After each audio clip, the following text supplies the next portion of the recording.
Okay, so before we start, I feel like I need to give some disclaimers. The first and biggest one is that I emulated all of these. Even if I had all of these games, I would still have to play on a CRT because the Zapper doesn't work on a normal TV. And to be honest, I just don't think it's worth it. I've emulated every game I've reviewed on this channel so far, but with the light gun games, it feels kinda different. I mean, buttons on a controller are still practically unchanged after 40 years, but light guns are just something you don't see anymore. The emulator I'm using translates the Zapper into a mouse, or a trackpad if you're a Mac user like me. As a result, all of these games play exactly like point-and-click games. Honestly, I see this method of playing them in the same way that I see the PC ports of House of the Dead, which is to say, yeah, I'm not playing them as they were intended to be played at all, but the thing is, I'm still getting the full experience of the game, I'm not missing any content, so I think this is fair. But with that said, if you disagree with my opinion on that and you think it's extremely stupid for me to review these games like this, then I understand. Second disclaimer, I'm not actually reviewing every NES light gun game.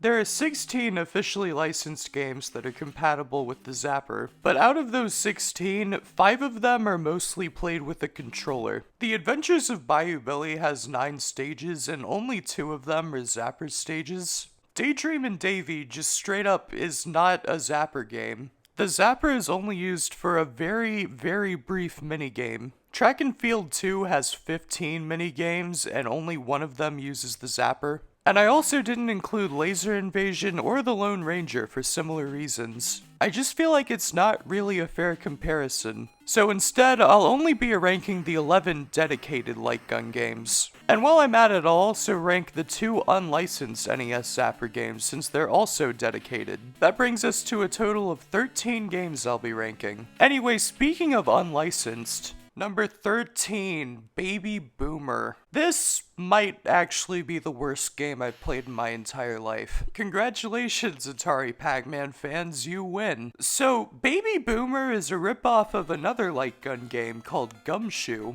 It's a game where you continuously move right and have to shoot enemies to keep yourself safe. However, as you'll see in a minute, I like Gumshoe a lot more than this. And that's because Gumshoe actually had game design and an art style. Anyway, it was a first-party Nintendo game that felt like it was made by competent designers. Baby Boomer is an unlicensed and therefore illegal piece of garbage that feels like it was made by an actual infant. It was made by Color Dreams, who made a lot of other garbage, and every single one of those games was unlicensed. The main character of this game is a baby.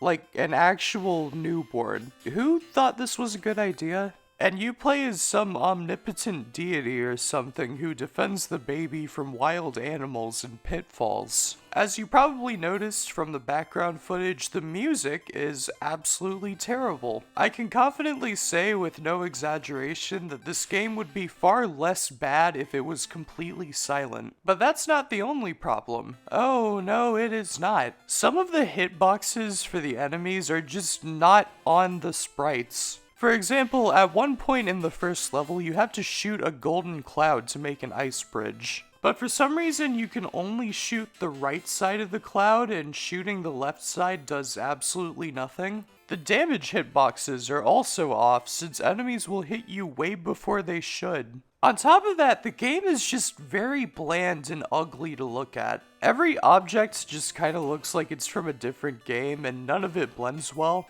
I don't really know the word for it, but the point is, it's just an ugly game. The first level seemed to just never end, and there were no checkpoints, so every time I died, I had to start over. Seeing this baby slowly crawl across the screen for what felt like 5 hours each time took a tremendous toll on my psyche. Oh yeah, and you also have to fuel yourself up by drinking milk.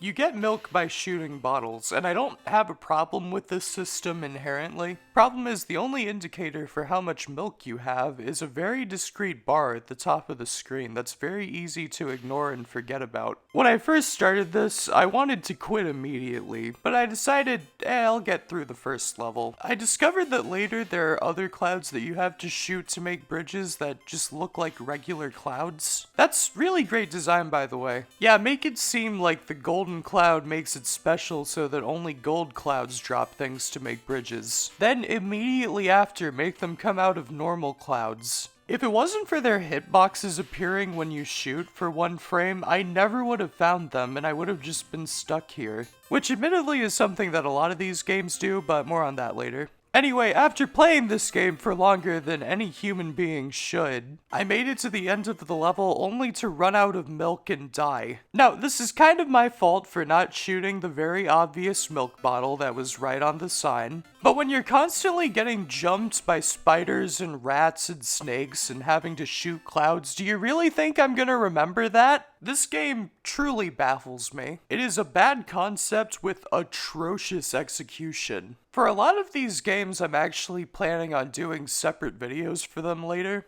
Going into this ranking, I kind of thought they would all just be minigame collections. I had no idea there would be full-length games. But not this one. I am never touching this one again, as long as I live, hopefully. Luckily, that was the only one which I consider to be straight up bad, so it's smooth sailing from here. Number 12, Shooting Range. Okay, so right off the bat with this one, I do like the title screen. In fact, pretty much all the games I'll be talking about today have good title screens. Except Baby Boomer, that one was awful. Shooting Range was created by Bandai, and in a lot of ways it's very similar to Nintendo's Zapper games. Unlike those games though, it's kind of lacking in charm. It's a very simple set of minigames where you just shoot stuff. It actually has a campaign with individual levels, which I wasn't expecting. Using the D-pad on the controller, you can actually look around these areas. I had no idea about that until I got stuck at the second level and ran the timeout. I looked up footage on YouTube, and yeah, you can move around with the D-pad. I should have read the manual, I know, but can you blame me for not knowing that? There's nothing to indicate that you can walk around.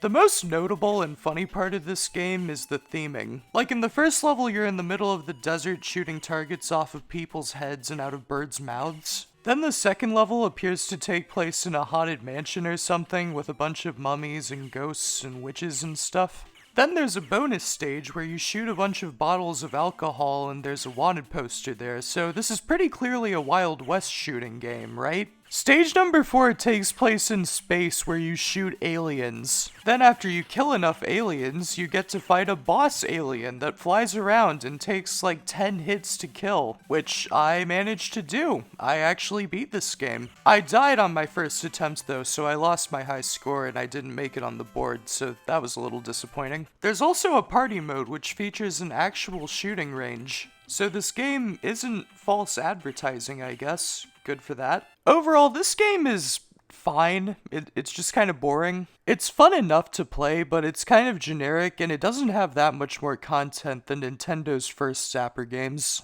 And those came out 5 years earlier, so what's this game's excuse? For the purposes of this ranking, I'm going to add any game that I actually beat, or that don't have story modes, to the main NES game ranking. I decided to put Shooting Range between Volleyball and Cubert, which is to say, it wasn't bad, but it could have done a lot better, and it kinda let me down. Number 11, To the Earth. This is a very pretty and well-made game that I just didn't enjoy that much. And that's because unless you can see into the future, you are not going to hit anything. The enemies move extremely fast when they're up close, which is impressive graphically, but not very fun when you want to play it.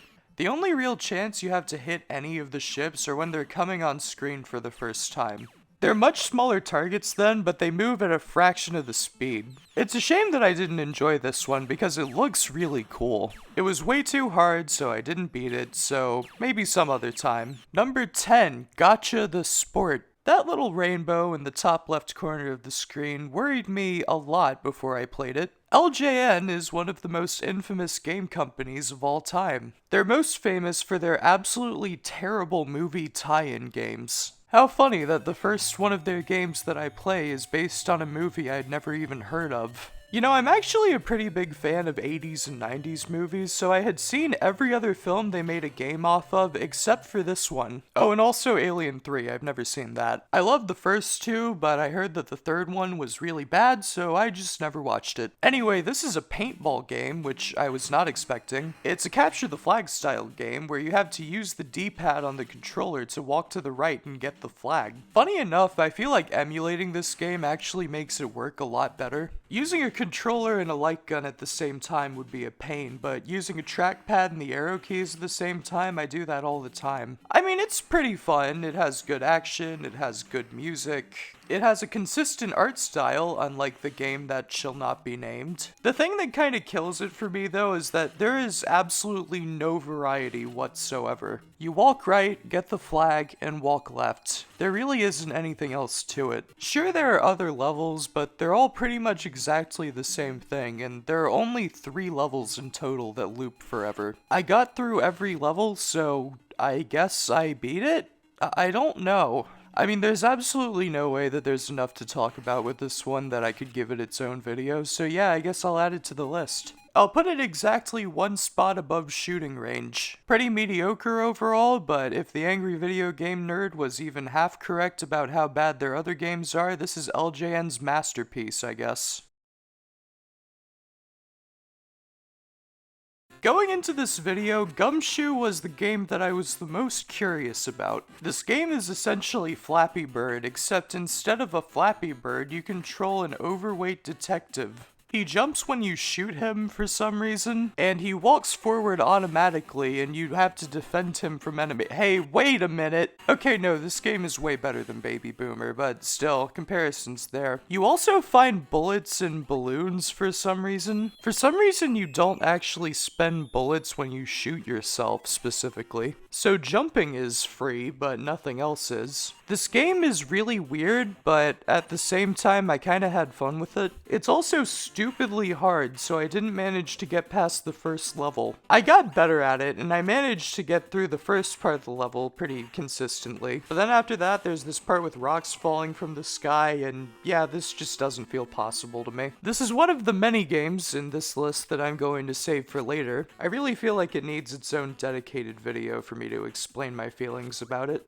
For now, I'm ranking it number 9 among these games, but it might go up or down a lot depending on how the rest of the game goes. Number 8, Mechanized Attack. This is an on-rail shooter made by SNK, so on paper it sounded really cool. However, there's one huge problem with it, and that's that the hit detection in this game is genuinely terrible. Like, looking back at the footage, I can see now what on earth is going on behind the scenes, because when I was playing it, it made absolutely no sense. If you're unfamiliar with how light gun games like this work, allow me to explain it to you. You see, whenever you shoot the gun, the screen goes to black with a few white spots. When it does this, the game has to determine whether the zapper is pointed at black or white. If it's pointed at black, it misses, and if it's pointed at white, it hits. The mechanics of it are really cool, but the unfortunate side effect of the system is that it only works on CRT TVs. In Mechanized Attack, for some inexplicable reason, the hitboxes just aren't on the enemies.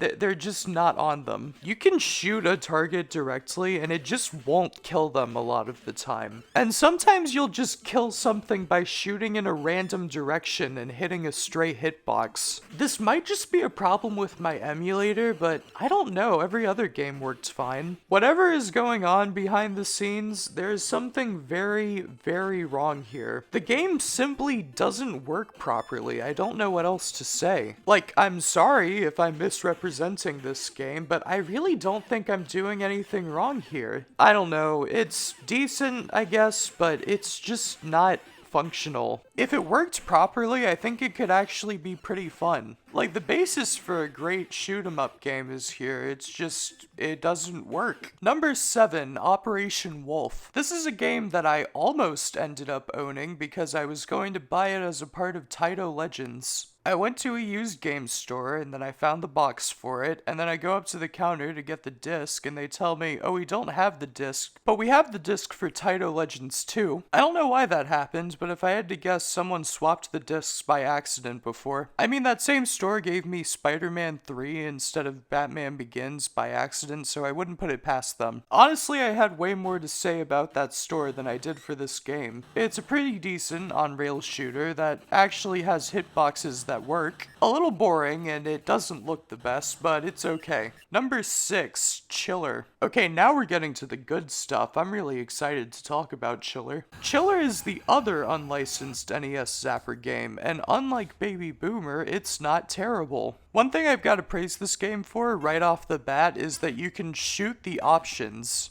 There are so many licensed Zapper games that do horribly with this. With so many of these other games, even the better ones, you have to switch to the controller to navigate the menus. But with this one, you can do whatever you want with just the zapper. Now you're probably wondering, hey, if this game is good, why was it unlicensed? Well yeah, low quality is one big reason why games don't get licensed. But another is extreme content, and this game has a lot of that. You see, the first 2 levels make it seem like this is just an ordinary horror game. To go to the next level, you have to shoot a predetermined amount of targets in a time limit. In the first level, you start in a graveyard and you have to hit a bunch of zombie arms and I don't know what that is pushing that baby carriage back there. The second room, you have to shoot a bunch of ghosts walking around along with holes in the floor. One kind of weird thing that I noticed in this level is that all of the hitboxes are red circles instead of the typical white boxes in the other games. In fact, for big hitboxes, they just have a bunch of circles in a grid.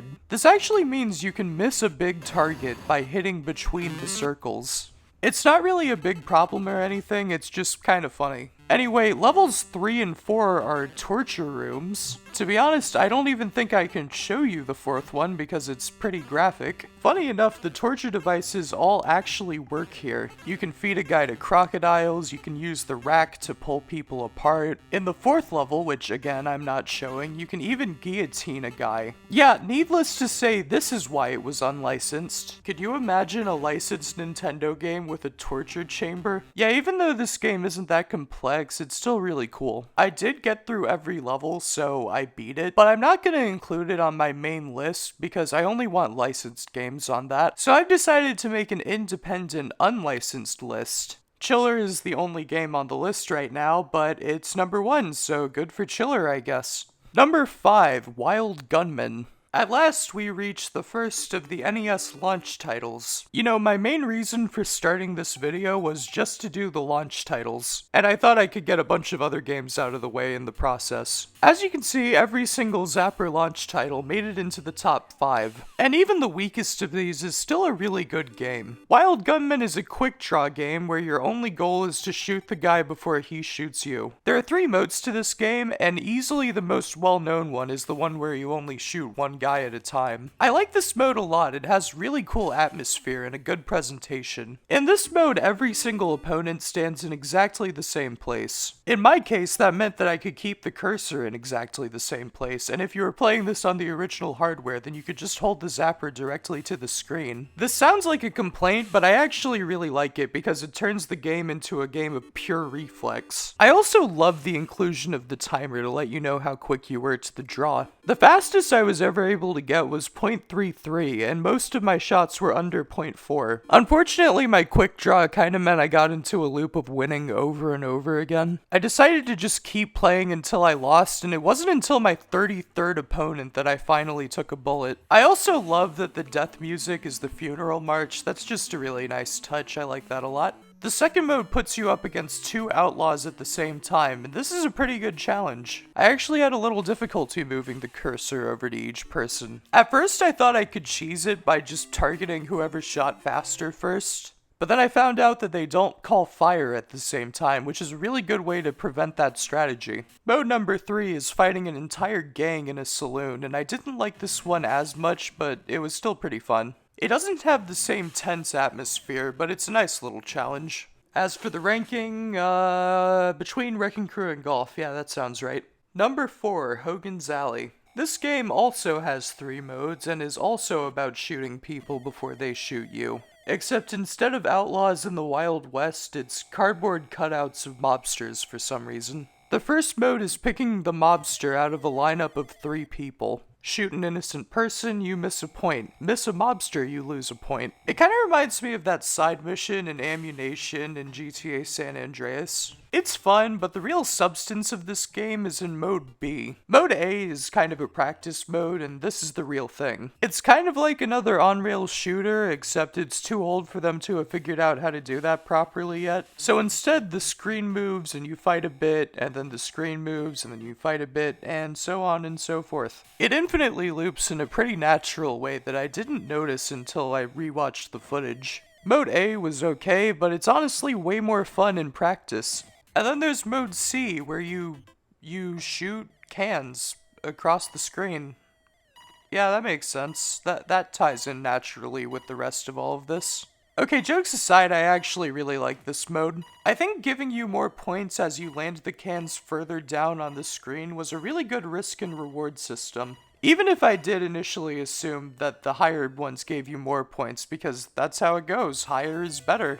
Honestly, I might have had more fun with this than with the actual game. It's simpler, but it's pretty relaxing and fun. For the ranking, I will put it one spot above Wild Gunman because it's just a teensy tiny bit better. Number 3, Freedom Force. This is easily the best looking game on the entire list. It starts out with an intro cutscene that is animated really well. To be honest, I was kind of shocked that the NES could pull something off like this. And the rest of the game is pretty good too. So in this game you play as a counter-terrorist guy who has to fight the Bagmen. Yeah, the Bagmen hijacked a plane and took a bunch of hostages, and you have to shoot all the Bagmen and not shoot the hostages. It's a lot like Hogan's Alley, but a lot more dynamic and interesting and better animated. The music is great, as is usual for Sunsoft games, and the hitboxes work completely perfectly. I'm impressed. My only real complaint is that if you miss one, they will melt your health very quickly. It's an unforgiving game, but a very fun one, and I highly recommend it. I'm definitely giving this one a full review at some point. If I can ever beat it, because it's kind of hard, but here's hoping. Number 2, Barker Bill's Trick Shooting. For whatever reason, I am terrible at this game. Like, really terrible. I consider the balloon popping minigame in this one to be the hardest thing I played for this video. Their pattern is extremely fast and erratic and hard to predict. But that makes it so much more satisfying once you finally get the hang of it. That's the main thing I like about this one. It's tough, but very fair, and also has an excellent art style. The idea of a trick shooting game for the Zapper is such an excellent one. A gimmick act made for a gimmick peripheral. It's a match made in heaven. This one was made by Nintendo itself much later than their other Zapper games. And it shows in a good way because, like with most of Nintendo's later NES games, they definitely learned a lot over the years. Meaning that by now they had pretty much perfected the light gun game. All 3 minigames in this package are really solid. Oh, and there's also a 4th one that's just a medley of the other 3.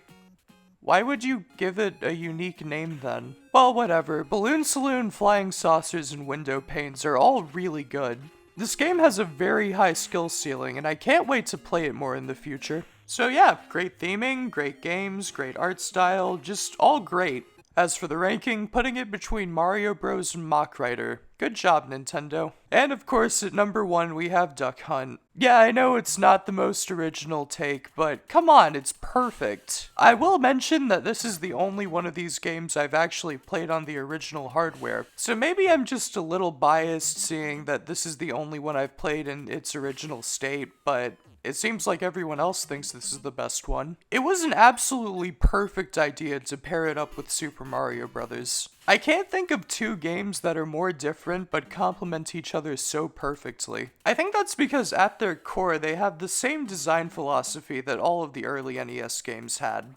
Well, the best ones anyway. And that is to say, above all else, above graphics or mechanics, just make it fun. All you do in this game is shoot ducks, and it's still the best thing on this console when it comes to shooting stuff. The 1-duck mode and the 2-duck mode are both excellent, although I probably prefer the 2-duck mode just because it's a little harder. My only complaint with these modes is that dog. I hate that smug little grin. I've wasted so many bullets trying to shoot him in that stupid face of his. Of course, whenever you get tired of the dog, you can just go shoot clay pigeons. It's definitely not as iconic or memorable as the duck shooting. But hey, I think the game is better than it would have been without it. I mean, it's fun. And as for the ranking, I'm putting putting it between Metroid and Tetris. I was initially gonna put it right next to Mario Bros, but then I thought about it and I was like, no, I can't in good conscience do that to Metroid. Still though, I love Duck Hunt, even if it does miss out on my top 5. So yeah, that's the ranking. I had a pretty good time. I'm definitely going to go back and review all those games I couldn't beat sometime. While I'm at it, I could add in all of those games I skipped, although I really don't want to play through the Adventures of Bayou Billy right now. There have been so many games that have just been hanging over me like a dark cloud, especially Ghosts and Goblins and Battletoads, but Bayou Billy is on up there. Anyway, I hope you had as much fun with this as I did making it, and yeah, have a good day. Like and subscribe if you enjoyed. Bye.